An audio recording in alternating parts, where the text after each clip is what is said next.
उच्च व तंत्र शिक्षण मंत्री चंद्रकांत पाटील यांच्या पत्नी सौ अंजली पाटील यांना आध्यात्मिक क्षेत्रातील मानाची गीतावरती पदवी देऊन सन्मानित करण्यात आले आहे।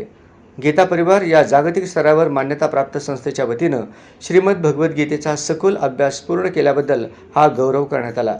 सौ अंजली पाटील या व्यवसायाने कॉस्ट ऑडिटर आहेत। आपली व्यावसायिक कारकीर्द आणि कौटुंबिक जबाबदाऱ्या सांभाळत त्यांनी अत्यंत निष्ठेने हा अभ्यास पूर्ण केला। व्यावसायिक जगतातील व्यस्तता आणि अध्यात्म यांचा त्यांनी साधलेला हा सुवर्ण संगम आजच्या पिढीसाठी खरोखरच प्रेरणादायी आहे। गीता परिवार ही संस्था श्री राम जन्मभूमी तीर्थक्षेत्र न्यासाचे कोषाध्यक्ष स्वामी गोविंद देवगिरीजी महाराज यांच्या मार्गदर्शनाखाली जगभर गीतेचा प्रचार करत आहे। जो साधक गीतेच्या शुद्ध पठणात आणि अर्थाच्या अभ्यासात नैपुण्य मिळवतो त्यालाच ही प्रतिष्ठेची पदवी प्रदान केली जाते। आजच्या आधुनिक आणि धकाधकीच्या काळात अध्यात्माची ओढ जपून त्यांनी मिळवलेले हे यश महिला आणि तरुण पिढीसाठी प्रेरणादायी ठरत आहे। त्यांच्या या आध्यात्मिक वाटचालीबद्दल सर्व स्तरातून अभिनंदनाचा वर्षाव होत आहे।